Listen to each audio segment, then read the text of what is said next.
ذرا زور سے عبارت پڑھو نا تاکہ سب سنیں نا، میں تو سنتا ہوں لیکن والابتداء مثلا اذا لاحظه العقل قصدا وبالذات كان معنى مستقلا بالمفهومية ملحوظا في ذاته ولزمه تأقل متعلقه إجمالا وطبعا من غير حاجة إلى ذكره وهو بهذا الاعتبار مضمون لفظ الابتداء فقط فلا حاجة في الدلالة عليه إلى ضم كلمة أخرى إليه لتدل على متعلقه وهذا هو المراد بقولهم إن للاسم والفعل معنى كائنا في نفس الكلمة الدالة عليه وإذا لاحظه العقل من حيث هو حالة بين السير والبصرة مثلا وجعله آلة لتعرف حالهما كان معنى غير مستقل بالمفهومية ولا يمكن أن يتعقل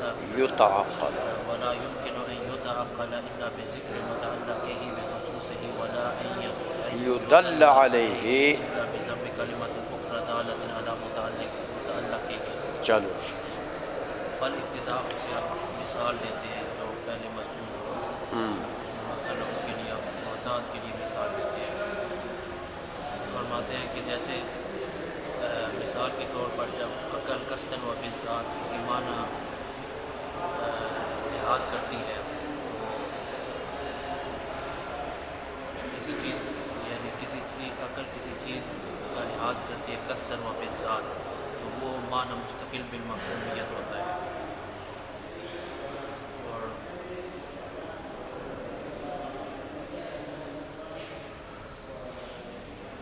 کیوں پنکچر ہو گئے ہو؟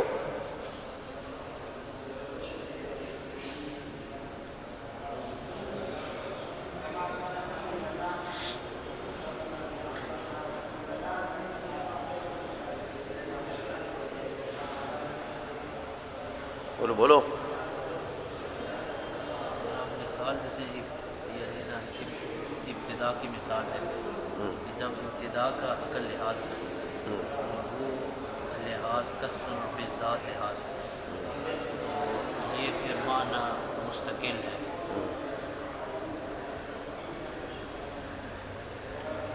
بولو نا بھائی، آگے بھی بولو، اتنا تو پہلے بھی بول چکے تھے آپ. تو اب اس پر ایک سوال ہوتا ہے. اچھا، کیا سوال ہوتا ہے؟ کہ یہ جس سے آگے وہ لازم ہو سے اس کا جواب دیتے ہیں. اچھا، سوال یہ ہوتا ہے کہ جو ابتدا ہے یہ ایک نسبت ہے دو چیزوں کے درمیان کہ جو مبتدا بھی یعنی جو فعل ہے اور مبتدا ان جو مکان ہے اس کے درمیان میں ابتدا ایک نسبت ہے. اور جب یہ نسبت ہے تو اس کا جو متعلق ہے اس کا تعقل بھی ضروری ہے. نسبت کا تعقل بدون منتسبین کے تعقل کے نہیں ہو سکتا. تو پھر تو لہٰذا یہ معنی مستقل نہیں ہوتا. تو یہ تو معنی نسبی ہے، تو اس کا سمجھنا تو موقوف ہے کس پر؟ منتسبین کے تعقل پر. تو متعلق کا ہونا تو ضروری ہے میاں، کیونکہ اس کا متعلق اگر نہ ہو تو پھر تو اس کا تعلق ہی نہیں ہو سکتا، تو تعقل بھی نہیں ہو سکتا. سمجھ آ گئی ہے؟ پھر اس کا جواب دیتے ہیں وَلَازِمَهُ تَعَقُّلُ مُتَعَلَّقِهِ إِجْمَالًا وَطَبْعًا مِنْ غَيْرِ حَاجَةٍ إِلَىٰ ذِكْرِهِ. کیا مطلب؟ کہ یہاں سے آپ یہ بیان کرنا چاہتے ہیں کہ یہ جو آپ نے کہا کہ ابتدا کا جو توقف ہوتا ہے متعلق پر، اس کی دو قسمیں ہیں. ایک تو یہ ہے کہ کوئی غیر معین فعل کا توقف ہو کسی غیر معین مکان پر. اچھا، جیسے کہ کسی فعل کا توقف ہو کسی غیر معین فاعل پر. اس کو یعنی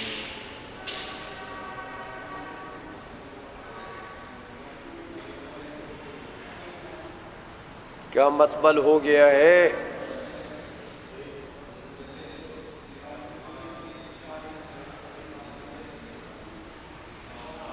صحیح مطبل دسو.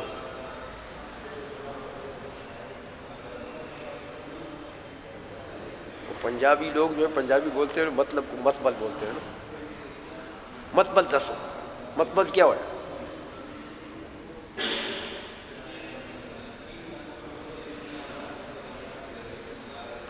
ایک ہے تعقل اجمالی اور ایک ہے تعقل تفصیلی. تو تعقل اجمالی میں کیا ہوتا؟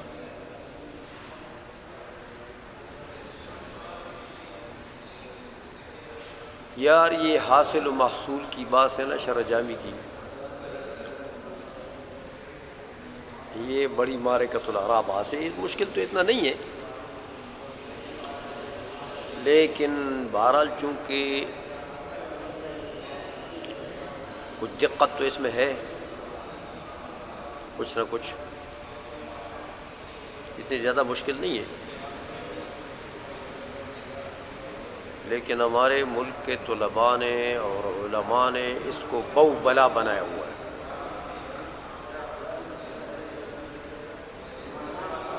یہ بو بلا نہیں ہے.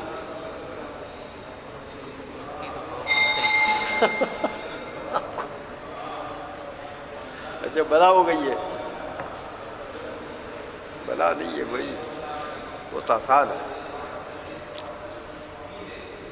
ایک مرتبہ انسان اس کے طریقہ کار کو سمجھے, کوئی بات نہیں. دیکھو نا, اب آپ نے اتنا کہا کہ فل ابتداء سے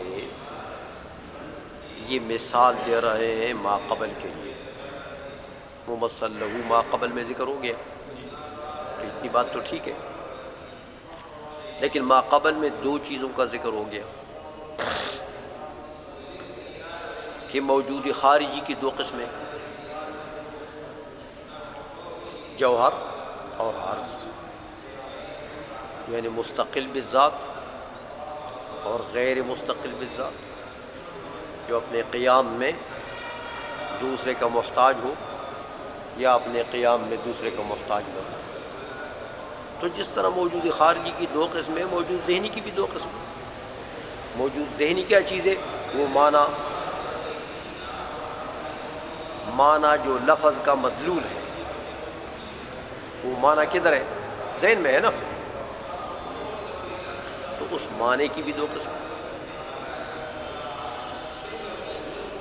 معنی مستقل بالمفہومیت کب ہوگا؟ جب عقل اس کا لحاظ قصدن و بالذات کرے. کر چکے ہیں آپ, تو پھر کیا ہو جائے گا؟ یعنی لفظ عقل اس کے طرف التفات بالذات کرے, وہ معنی ملتفت الیہ بالذات بن جائے, تو مستقل ہوگی. ملتفت الیہ بالتبع بن جائے, کسی دوسرے کے لیے آلہ بن جائے. اصل التفات کسی اور کی طرف ہو, تبعاً اس کی طرف ہو جائے, تو کیا بن گیا؟ غیر مستقل ہو. تو موجود ذہنی کی یعنی معنی کی دو قسمیں ہو گئی ہیں, ایک مستقل, ایک غیر مستقل. تو فرماتے ہیں میاں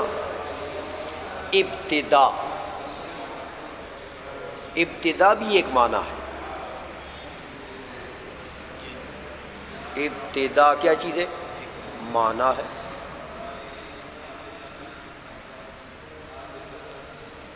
ایک معنی ابتدا کا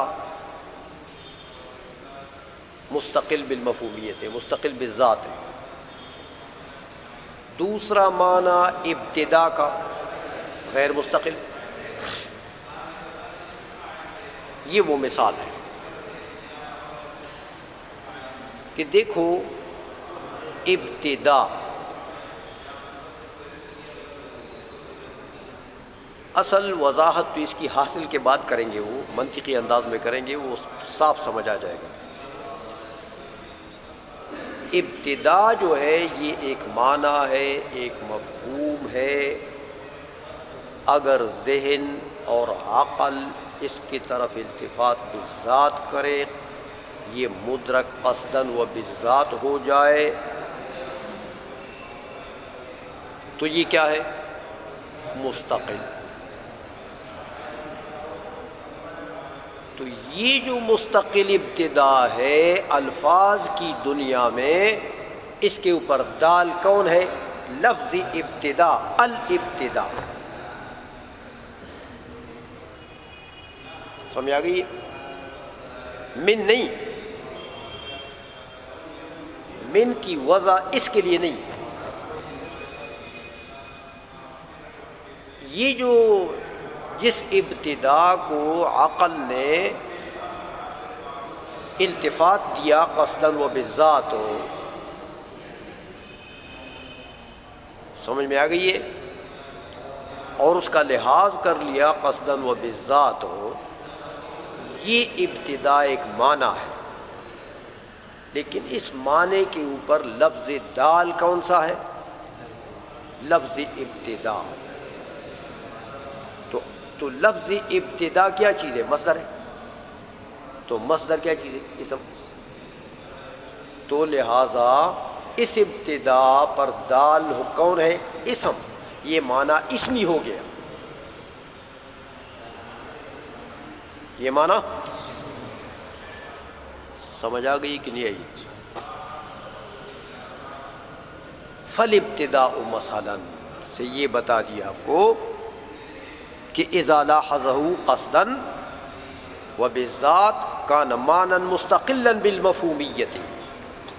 اب یہ معنی مستقل بالمفہومیت ہو گیا کیونکہ ملتفت الیہ بالذات ہو گیا اور ملحوظا فی ذاتی ہی ہو گیا. یعنی ذات ابتدا کا اعتبار قطع نظر متعلقات سے، امور خارجیہ سے، صرف ذات ابتدا کا لحاظ. تو ذات ابتدا کو جب عقل نے ملتفت الیہ بالذات قرار دیا تو اب وہ کیا ہے؟ معنی مستقل. معنی مستقل ہو گیا. اور ایک یہ ہے کہ یہی ابتدا جو ہے یہ معنی، اس معنی کو عقل ملتفت الیہ بالذات نہیں ٹھہراتا. اصل التفات عقل کر رہا ہے کس کی طرف؟ شے آخر کی طرف. اور یہ جو ابتدا ہے یہ طبعا و بالعرض ملتفت الیہ بن جائے. اس دوسرے کی تبعیت میں مقصود بالذات یا مقصود باللحاظ کون ہے؟ وہ غیر. التفات جو ہو گیا ابتدا کی طرف یہ طبعا ہو گیا. تو یہ ابتدا ایک معنی ہے. کون سا معنی ہے؟ غیر مستقل. اس ابتدا کے لیے لفظ من وضع ہے. اس پر دال کون ہے؟ الابتدا کا لفظ نہیں. کون؟ من. سمجھ میں آ گئی ہے؟ تو ابتدا ایک معنی ہے جو معنی مستقل بھی بن سکتا ہے لحاظ عقل سے، غیر مستقل بھی بن سکتا ہے. تو اگر مستقل ہو گیا تو اس کا دال پھر کون ہے؟ اسم. تو وہ معنی اسم بن گیا. سمجھ میں آ گئی ہے؟ غیر مستقل ہو گیا تو اس کا دال پھر کون ہے؟ من. تو معنی حرفی بن گیا غیر مستقل. یہ کتاب کا مطلب ہے، پورے حاصل کا مطلب یہ ہے. سمجھ میں آ گئی ہے؟ تو دیکھو موجود ذہنی کی دو قسمیں ہو گئی کہ نہیں؟ موجود ذہنی وہ معنی تھا نا، جیسے موجود خارجی کی دو قسمیں تھیں، جوہر اور عرض، مستقل اور غیر مستقل. اسی طرح موجود ذہنی کی بھی دو قسمیں. یہ مثال ہو گئی نا. آئی سمجھ میں کہ نہیں آئی؟ اچھا، اب وہ بات جو ذوالفقار کہہ رہے تھے کہ میاں ملحوظاً فی ذاتہ ولزمہ تعقل متعلقہ اجمالاً و طبعاً، یہ سوال کا جواب ہے۔ وہ سوال آپ نے سن لیا، سمجھ میں آ گئی ہے کہ میاں یہ کیسے مستقل بن گیا ابتدا؟ یہ ابتدا تو نسبت ہے بین المبتدا عنہ و مبتدا بہ، سمجھ میں آ گئی ہے؟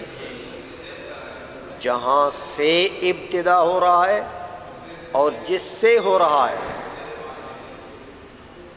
جس کا ہو رہا ہے، سمجھ آئیے؟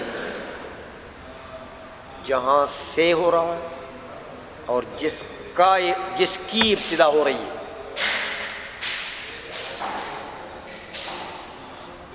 سمجھ آ گئی ہے؟ تو جس کی ابتدا، وہ کوئی فعل ہوگا نا، جس کی ابتدا ہوگی وہ کوئی فعل ہوگا، اور جس سے ابتدا وہ کوئی مکان ہوگا۔ تو یہ تو مکان اور فعل دونوں کے درمیان میں نسبت ہے، تو نسبت کیسے شے مستقل بن گئی ہے؟ نسبت کا تعقل تو موقوف ہوتا ہے منتسبین کے تعقل پر، تو وہ تو شے غیر مستقل ہے۔ یہ سوال ہوا یہاں پر، اس کا جواب دیا کہ نہیں میاں،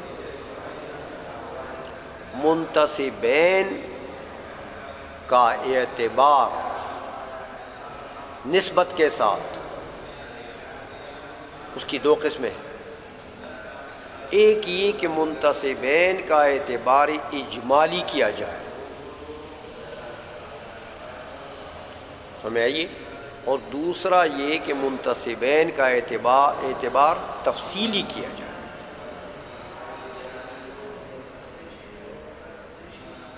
سمجھ میں آ گئی ہے میاں؟ جیسے آپ کہتے ہیں کہ ابتدا من مکان ما لفعل ما،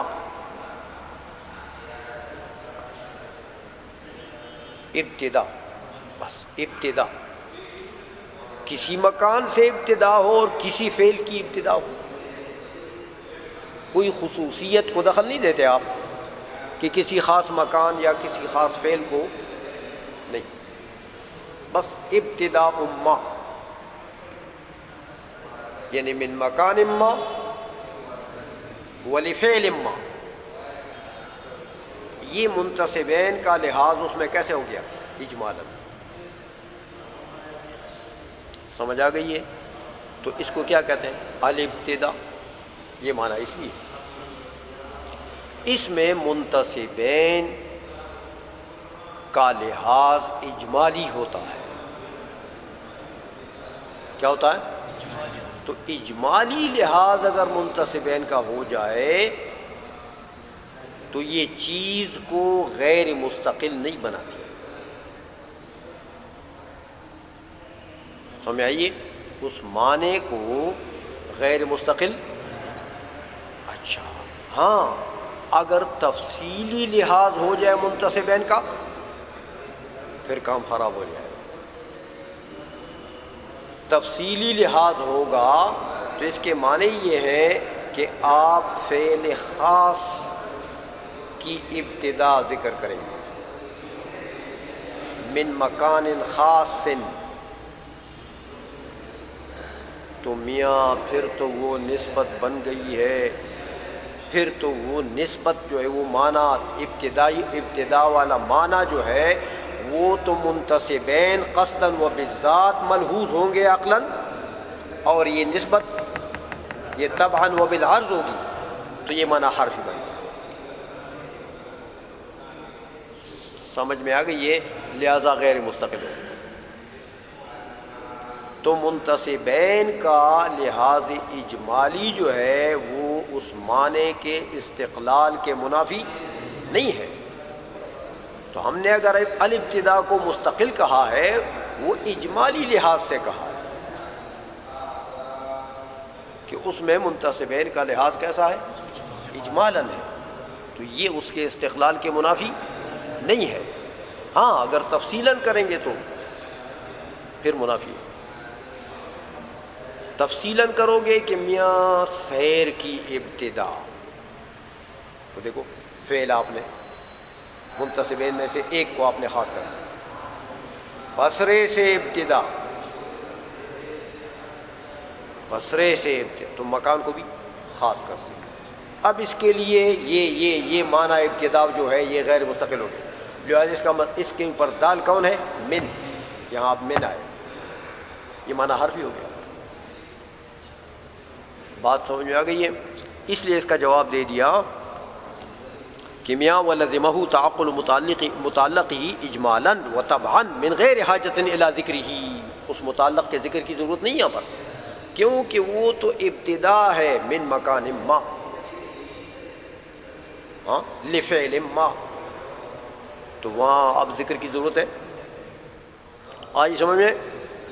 وہو بہذا الاعتبار مدلول لفظ الابتداء فقط، اگر یہی معنی ابتدائی معنی، ابتدا کا جو معنی ہے یہ مدلول ہے کس کا؟ الابتداء کے لفظ کا، یعنی ابتداء ان کے لفظ کا مدلول ہے فقط. اس پر اعتراض ہوا کہ میاں لفظ اول بھی تو اس پر دراز کرتا ہے، ابتدا بھی کرتا ہے لیکن اول نہیں کرتا. کہتے یار ایسے تو عربی لغت میں آپ کو بہت سے الفاظ مل جائیں گے، لیکن یہاں فقط میں احتراز ہے کس سے؟ اس کے مقابل سے. تو اس کا مقابل کون ہے؟ من. فقط سے یہ مطلب ہے کہ یہ من کا مدلول نہیں ہے، باقی اول کا مدلول ہو یا کسی کا ہو. آئی سمجھ میں؟ اچھا. فلا حاجت فی الدلالۃ علیہ الی ضم کلمۃ اخری الیہ، لہذا جب یہ اس معنی پر دلالت کرانا ہو تو یہاں اس پر دلالت کرنے کے لیے صرف لفظ ابتدا کافی ہے. لفظ ابتدا، اس لفظ ابتدا کے ساتھ ضم ضمیمہ کی ضرورت ہو، ہاں، لتدل علی متعلقہ، تاکہ وہ دوسرا لفظ آپ ملائیں ضمیمہ اور وہ متعلق پر دلالت کرے، کوئی ضرورت نہیں. آئی سمجھ میں؟ وَهَذَا هُوَ الْمُرَادُ بِقَوْلِهِمْ، اور یہ جو نحوی لوگ کہتے ہیں نا کہ ان للاسم والفعل معنی کائنا فی نفس الکلمۃ الدالۃ علیہ، یہ جو کہتے ہیں نحوی کہ اسم کا معنی کیا ہے؟ فی نفسہ، فعل کا معنی کیا ہے؟ فی نفسہ. یہ فی نفسہ سے یہ مراد کہ فی نفسہ یعنی معتبراً فی نفسہ، اس میں اعتبار کسی اور کا نہیں ہوتا، اس کی ذات کا اعتبار ہوتا ہے بس. جیسے اول میں کہہ دیا، سمجھ میں آ گئی ہے؟ تو یہ فی اعتباری ہو گیا کہ نہیں ہوا؟ ظرفی نہیں ہوا، وہی اعتباری ہو گیا. آئی سمجھ میں؟ اچھا، اور دوسری قسم وہی ابتدائی معنی اگر عقل اس کا لحاظ کرے، کیسے لحاظ کرے؟ طبعاً و بالعرض، کسی کے لیے اعلیٰ بنا دے، منتصبین کا لحاظ قصداً و بالذات ہو اور یہ منتصبین کے درمیان میں نسبت ہو جائے تو طبعاً ہو گیا نا. عائشہ میں اس لیے فرماتے ہیں میاں وَإِذَا لَاحَظَهُ الْعَقْلُ مِنْ حَيْثُ هُوَ حَالَةٌ بَيْنَ السَّيْرِ وَالْبَسْطِ، کہ یہ ابتدا کیا ہے؟ سر تو من البصرۃ الی الکوفۃ، تو سر تو سیر وہ فعل جس کی ابتدا ہو رہی ہے، اور بصرہ وہ مکان جس سے ابتدا ہو رہی ہے. اس فعل اور اس بصرہ کے درمیان میں اگر اس ابتدا کو ایک حالت متصور کرے، نسبت متصور کرے، تو پھر کام بند، پھر مستقل معنی نہیں ہوا، وہ تو حالت ہو گئی غیر المنتصبین. عائشہ میں مثلا وَجَعَلَهُ آلَةً لِتَحَرُّفِ حَالِهِمَا، اور اسی ابتدا کو آپ ایک حالت بنا دیں منتصبین کے تعارف کے لیے، تو کان معنی غیر مستقل، پھر معنی غیر مستقل بالمفہومیت بن گیا۔ آئی سمجھ میں؟ اب یہ جو معنی ہے میاں متعلقین کے لیے، چونکہ یہ ایک حالت ہے لہذا متعلقین کا ذکر ہوگا تو یہ سمجھ میں آئے گا۔ اگر متعلقین کوفہ اور بصرہ کا ذکر، کوفہ اور سیر کا ذکر نہ ہو تو یہ معنی ابتدائی سمجھ میں نہیں آ سکتا۔ تو اس کا تعقل موقوف ہو گیا کس پر؟ منتصبین کے تعقل پر، تو یہ معنی حرفی بن گیا۔ آئی سمجھ میں؟ وَلَا يُمْكِنَ أَن يُتَعَقَّلَ إِلَّا بِذِكْرِ مُتَعَلِّقِهِ بِخُصُوصِهِ، کہ اس کے متعلق کا بھی خصوصی ہی ذکر کرو گے تو پھر یہ معنی سمجھ میں آئے گا۔ آئی سمجھ میں؟ وَلَا أَن يُدَلَّ عَلَيْهِ إِلَّا بِضَمِّ كَلِمَةٍ أُخْرَى دَالَّةٍ عَلَى مُتَعَلِّقِهِ، اور نہ میاں اس کے اوپر دلالت بھی نہیں کرائی جا سکتی، اس معنی غیر مستقل، ابتدا غیر مستقل پر دلالت بھی نہیں کرائی جا سکتی، ہاں الا بضم کلمۃ اخرى، ہاں اس کے ساتھ ایک اور کلمہ ملاؤ گے، وہی منتصبین جو دالۃ علی متعلقہ، کہ انہی متعلقین کے اوپر وہ دلالت کریں، تو سر تو ملاؤ گے، من کے ساتھ بصرہ ملاؤ گے من کے ساتھ، تو پھر من دلالت کرے، اور اگر من کرتے رہو منتصبین کو نہ ملاؤ تو من کا کیا مطلب؟ آئی سمجھ میں؟ پھر تو اس کا کوئی مدلول نہیں ہے۔ سمجھ گئے ہو کہ نہیں سمجھ گئے ہو؟